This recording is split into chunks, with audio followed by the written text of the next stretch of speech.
All right, good morning, everyone. It's just about 8:30, and welcome to Connecticut WIA's Manager Forum. It's the second one of 2023.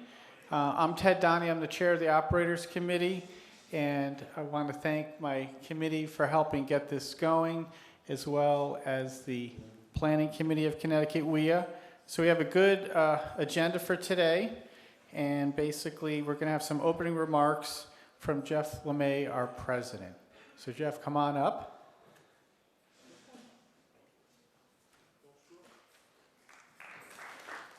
Thank you very much, Ted. Good morning, everybody. Nice to see so many familiar faces here, as always. Just want to thank you all for coming to this event. Interestingly enough, due to timing, this is our second one of these in the same calendar year, so that's pretty different.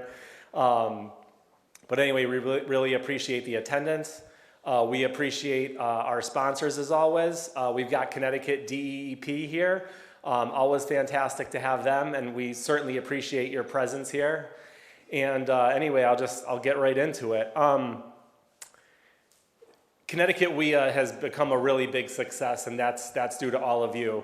I just want to encourage people that might be interested in joining a committee or attending some of our events to continue to do that. This collaboration between CWPAA and COPCA has kind of turned into exactly what we hoped that it would. So don't be afraid to hop on our website and toss your name in the hat. We're always looking for more membership for the committees and for people to be involved to whatever extent they would like to. So I just wanted to encourage that. So when I was here for the fall workshop, I gave a spiel about, kind of seeing past all of our big challenges and just kind of appreciating what we do every day to make in the environment and public health better.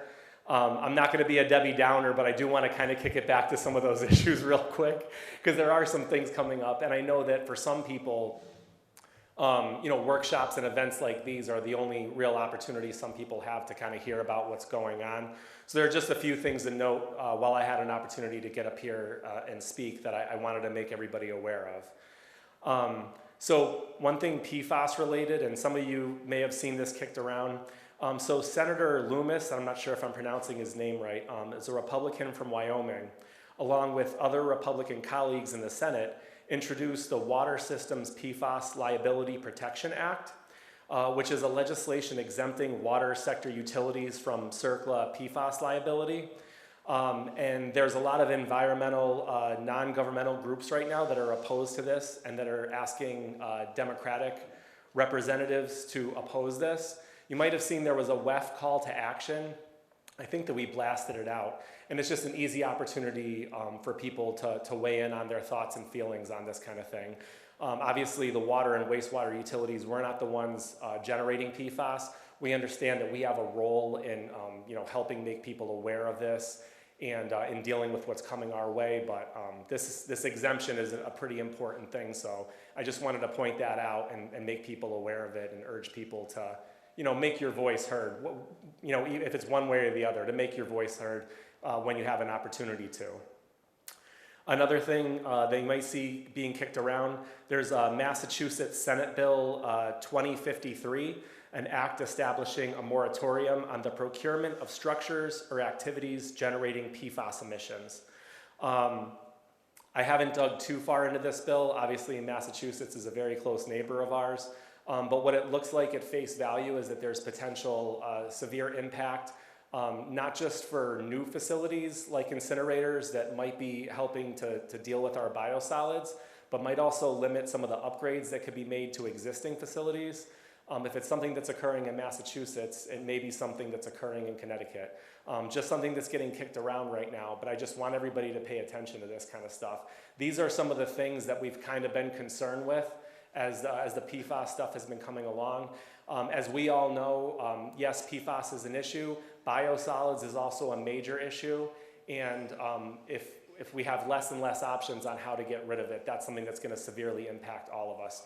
So again, I just want to make sure people are aware of these things so that if there is a voice to have at the table, you have an opportunity to have your voice and share your voice. And finally, SB 916. You've heard us talk about this the last few years, especially when we've had Melissa Biggs our lobbyist available to talk about it. But this is the bill concerning the ability to place a lien or begin the foreclosure process on a residence that is in the rears on sewer user fees or connection charges or assessments. The last threshold, I believe, on collecting was around $4,000. I think that's what we were looking at last year. But that could still represent 8 or more years of sewer user fees for the average municipality here in Connecticut. So we've been fighting this for a few years. I do expect it's going to be back in some way, shape, or form. We'd love to have a conversation with Senator Looney. I think it's Senator Looney is the one that introduced this. Hoping to have that conversation and just kind of come to some understanding on some of these things. Just really, the reality is we want to make sure that everybody understands as we're going through these processes that people are fully aware of what the impact of these decisions can have. At any rate, just continuing to speak on having a voice at the table. I don't know if I've mentioned this before or not, but I do want to thank Connecticut DEEP again. Carlos Esquerra in particular. There's been an Eversource sort of roundtable that's been going on. It was mainly with the drinking water utilities, talking about response during emergencies. And the only people really at the table were people from the drinking water sector, and then there were some members from Connecticut DEEP representing wastewater, but Carlos and others understood that there wasn't really anybody from the wastewater sector at those meetings. So Carlos has invited me into those, and it's been really good. And I think there's some perspectives there that the people at Eversource would not have had otherwise.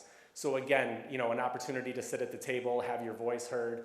I know myself sometimes, you see all these emails come through. It's easy to kind of breeze by things. You're in the middle of a busy day, and miss out on some of this important stuff. So again, just wanted to take the opportunity to bring these things up. Not trying to be a Debbie Downer here, but I do want to use the platform to kind of just keep everybody aware.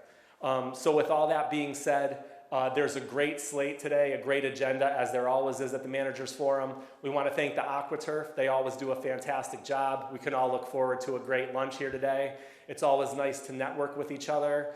I hope everybody's having a great holiday season, and just enjoy yourself today, and that's all I got. Thank you all.